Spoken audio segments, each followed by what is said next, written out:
Don't call me during the company trip. I'm busy, so I'm hanging up." My husband exclaimed and promptly hung up the phone. I sat there, lost in thought, with the TV playing in the background. The news was sharing that his company had declared bankruptcy. That didn't add up. Bankrupt companies don't go on trips. To add to my confusion, during our brief conversation, I distinctly heard a woman's voice softly calling his name. "I wonder who you're traveling with," I whispered to myself. What came next was a roller coaster of events. I'm Marie, a 30-year-old freelance graphic designer, mostly working from my cozy home. I tied the knot with Kent 2 years ago, and we've set up our nest in an apartment. I'm pretty chill and not the kind to be constantly on the move. In fact, since my childhood days, I've always dreamt of a career that lets me set my rhythm. Given my passion for computers, I decided to dive into graphic design. My career is on the up and up, and personally, life's good too. But here's the catch. Things between Kent and me have hit a rough patch. Post-marriage, it came to light that he leans a bit towards the lazy side and can be self-centered, which has stirred the pot quite a few times. Back when I was more career-driven, romance wasn't on my radar. My folks never pushed the marriage agenda on me, and since my younger brothers happily married with kids, they felt content. I never bought into the whole marriage is the pinnacle of joy for women concept. There's so much more to life. Concerned for my single status, my friends decided to pull me into a mixer. Not wanting to blow them off and a tad curious, I showed up. That's where I bumped into Kent. He was the life of the party, and super easy to chat with. Given it was my first mixer and I was jittery, it felt good to talk to him. Fast forward, we clicked, swapped numbers, and the rest is history.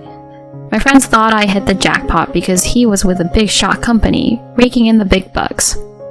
Lots of ladies had their eyes on him. Our days together were a blast and things moved pretty fast. We were a year in when he popped the question, and I said yes. The honeymoon phase was dreamy, but then reality hit. Sure, he's with a prestigious firm, but he's not thrilled about it. He's all about making a quick buck and kicking back. I've lost count of how many times I've heard him rant. "The work's just too much. Networking, guiding the newbies, and oh, the endless socializing. I mean, the pay is great, but why did I get myself into this? At least I can splurge however I want." Now I adore my job, but prefer to keep things low-key socially, so I get where he's coming from. But the man loves to burn cash. Spoiler alert, I'm actually pulling in more cash freelancing now. I've been chipping in more for our day-to-day expenses while he's busy pampering himself. I've tried getting him on board with saving, especially with the economy going downhill, but he's like a broken record. "I'll start saving. Someday. I mean, think about it. What if we can't have fun when we're old and frail? Wouldn't that be a waste?" I once wondered if this spendthrift mindset was because we didn't have kids. When I broached the subject, he was all, "Of course I want kids." But if that's the plan, we should be socking away more cash. Every time I bring it up, he's evasive. He can't make up his mind to save his life. And don't even get me started on housework. From laundry and dishes to cleaning and trash duty, guess who's on it? Me. I've tried getting him to pitch in, but it's always half-baked. And if I call him out, "Enough with the lectures, it's easy for you working from home. You've got all the time, so just deal with it." I've thrown in the towel trying to get him to lend a hand. It only adds fuel to the fire, so I take care of everything. My patience with him is wearing thin. Lately, something's off. For a guy who's not that into his job, he's been clocking in a ton of OT and even working weekends. He'd occasionally drop a text saying he's bunking at the office and to skip dinner for him. I've tried getting a heads up, but he's always non-committal. Hey, if you're going to be at work late, give me a heads up. It's frustrating finding out after I've cooked dinner. Feels like I'm just wasting food. He shot back with some hand waving. "I get it, my bad. But the company's been on a roll lately and I keep getting tasks thrown at me out of nowhere. Turning them down doesn't look great to the boss. Just hang in there with me, alright?" The company's doing better? Funny, I haven't noticed an uptick in your overtime or weekend pay. "Not everything shows up right away. You'll see the perks down the road. Trust me, with the way our company's going, bonuses are bound to get bigger. His explanation sounded somewhat plausible, but there was something off in his eyes. A quick online search of his company didn't turn up any news about a financial boost. There's something else going on with him. He typically steers clear of company parties and trips, saying he's not into the whole social scene. On the rare occasions he'd go, he'd come back in a foul mood, but recently he's been hitting up more of these events. When I asked him about the change of heart, he just said he started to enjoy them. I'd be cool with him going out more if it weren't for the sly smile he's been sporting at these events. And get this, he's suddenly into dressing sharp. It used to be he'd wear anything as long as it was comfy. Now he's all about the pricey threads, saying it's not professional to dress all casual. Since when? Also, every time his phone rings lately, he makes a beeline for his room or the bathroom. If I mention he could just answer it there, he brushes it off, saying it's a big work call. How many big work calls can one guy have? I'm starting to think he's keeping something from me, and my suspicions would soon be confirmed in the worst way possible. One day, Kent was all jazzed up, talking about his week-long company trip. I found his excitement a bit odd, especially when I found out the trip was far enough to need a plane ride. A whole week? That's quite the getaway. When did your company start going all out on trips? He defended. Look, we're a big deal in our industry. Business has been booming, so they're treating us. Think of it as a chance to blow off some steam. I'm planning on making the most of it, so try not to blow up my phone, okay? His voice kind of ticked me off, like he was warning me to back off. It's not like I've ever given him a hard time about going away. Things used to be great between us, but lately he's been getting on my last nerve. As he got more and more excited about this trip, I felt more and more down. The day after he took off, I was just chilling with my morning coffee and the news when the anchor dropped a bombshell.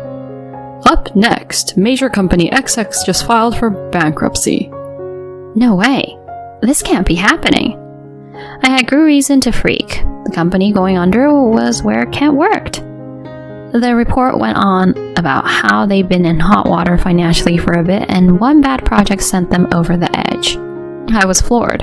If that's true, then what's this whole trip Kent's on about? I tried to ring him, but no dice. A few hours later, one of his buddies from work stopped by. I knew the guy. He'd dropped Kent off a few times when he'd had one too many at those company parties. He looked pretty rattled when he asked, Is Kent there? We have an emergency meeting about the company going under, and I can't get a hold of Kent. He's gotta be home, right? Startled, I replied, Hold on, what do you mean he's home?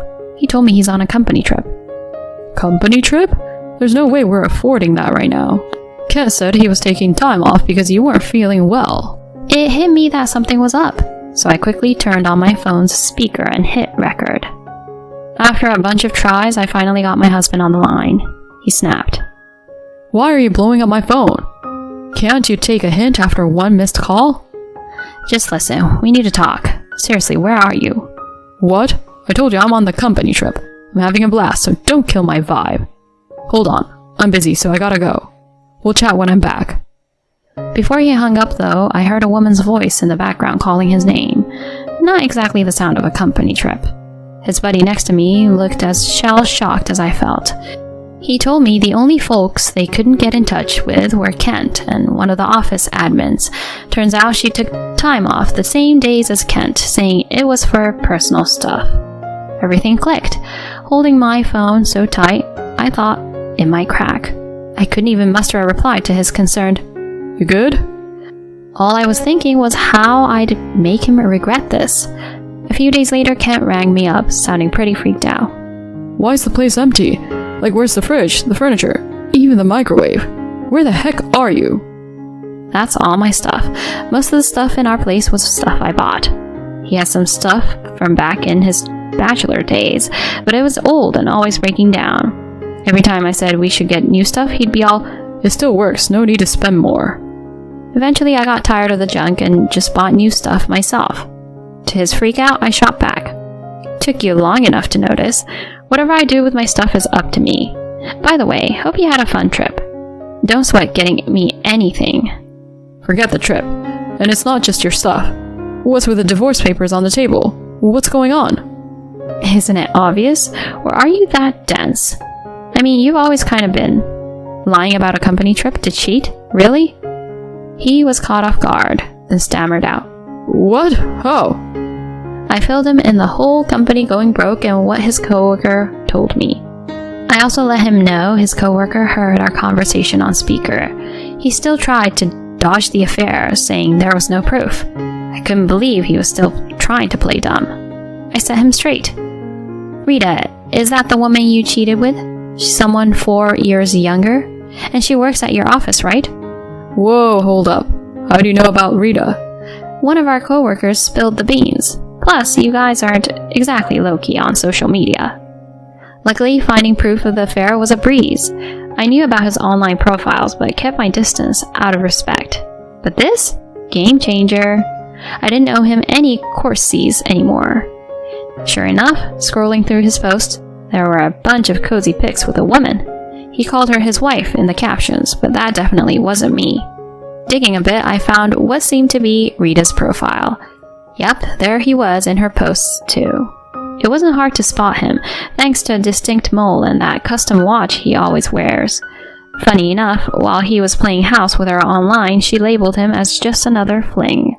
And from the looks of it, she had a few guys on the side. He was just another notch on her belt. I told him we'd hash out the divorce details through lawyers. That's when it really hit him. Wait, I don't want a divorce, he blurted. I promise I won't do it again. You mean everything to me. Is one slip-up really worth ending it all? Seriously? You thought that'll fly after you cheated? But our company's tanking. I might be jobless soon. If I hit rock bottom, who'll have my back? Hearing him say that, my patience snapped. He wasn't sorry about cheating. He just wanted a safety net because of the storm he saw coming. You've got to be kidding. Grow up. You're lazy, you cheat, and you lie nonstop. I don't need a deadbeat 40-year-old hanging around. Get ready for the divorce. And yeah, expect to pay up. He broke down, but I was done and hung up. We ended up getting divorced, and both he and Rita had to pay me a pretty penny. Now I'm living it up in my own place and loving every second.